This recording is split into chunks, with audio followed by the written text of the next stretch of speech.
Yo, what's going on guys, Kotamush back at it with a how hard is it to run video for Call of Duty Black Ops 3. Now I know a lot of you guys don't care about the Call of Duty games, you think Call of Duty is stale at this point, you think the games are the same thing over and over again, but I myself am really excited for Black Ops 3. It looks like Treyarch is actually trying with the PC version of the game, and it's actually been announced that modding and mapping tools are coming to Black Ops 3 on PC in 2016. So right there, that's something pretty cool to see, and hopefully Call of Duty Black Ops 3 is a game that can revitalize the Call of Duty scene on PC, because Call of Duty is a game that I do enjoy playing every now and again, and sometimes when I get on Advanced Warfare and I see that the community is almost dead, it's kind of disheartening, and hopefully Black Ops 3 can turn that around. But in this video, we're going to be taking a look at the system requirements of Black Ops 3, and as much as I just praised Treyarch for giving a shit about the PC version, then we get to the system requirements, and Treyarch has only released the minimum requirements. There's no recommended requirements for Black Ops 3. I tried to look for them, couldn't find anything online. We only have the minimum requirements. I don't know if that's a good thing or a bad thing, if these minimum requirements can actually run Black Ops 3 at really good settings, at really good frame rates, but I thought I should still go over them, tell you guys what I think of it, and it's just odd that Treyarch hasn't released recommended requirements. So what I think is that these minimum requirements can run the game at a stable frame rate and pretty good settings, but obviously if you want to max it out, get 120 frames per second, you're going to want some better hardware than what's listed as minimum requirements. So without further ado, let's get right into this with the minimum CPU. For minimum CPU requirement, you're looking at an Intel Core i3 530 2.93 GHz or an AMD Phenom 2 X4 810 2.6 GHz. Wow, those are some very old CPUs. I'm pretty sure at this point, most of you guys with a decent gaming PC have something much better than that, and that's good to see because you won't have to have a crazy CPU to run the game. But what this does tell us is that Black Ops 3 will run on Core i3s, which are dual cores with hyper-threading. Some games' minimum requirements are now an i5. You look at Fallout 4, Fallout 4's minimum requirement is an i5. With Black Ops 3, minimum requirement is an i3 530. So definitely if you have a Sandy Bridge i3 or an Ivy Bridge i3, you'll be just fine. And with AMD CPUs, a Phenom 2 X4, I think most people these days are running 860Ks or FX 6300s on a budget if you are running an AMD CPU, so you guys should be just fine. For RAM requirement, you're looking at 6GB of RAM. That's not too big of a deal at all. At this point, I think everybody and their mother has 8GB of RAM. Even the pre-built HP or Dell desktops you buy these days have 8GB of RAM, so really if you guys are running on 4GB of RAM, come on, it's time for an upgrade. But I'm pretty sure the majority of you guys are on 8GB. For GPU requirements, you're looking at an NVIDIA GeForce GTX 470 or an ATI Radeon HD 6970. Yes, they have it listed as ATI. Those are some old school video cards. I believe the GTX 470 at this point is near 5 years old, and the Radeon HD 6970 has to be at least 3 years old. To compare the GTX 470 to a modern day video card, you're looking at something like a GTX 750 Ti,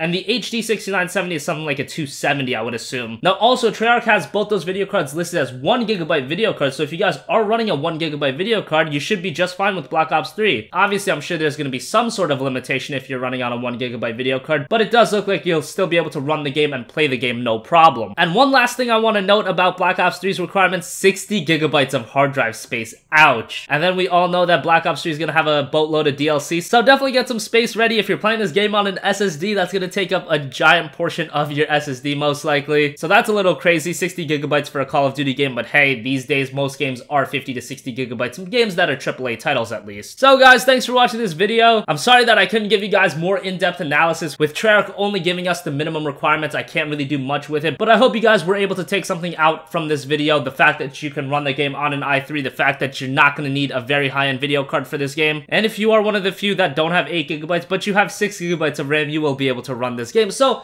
as always guys, thanks for watching this video. If you have a request for a future video, leave it in the comment section down below. Thanks for watching. I'll catch you guys in the next one. Peace out.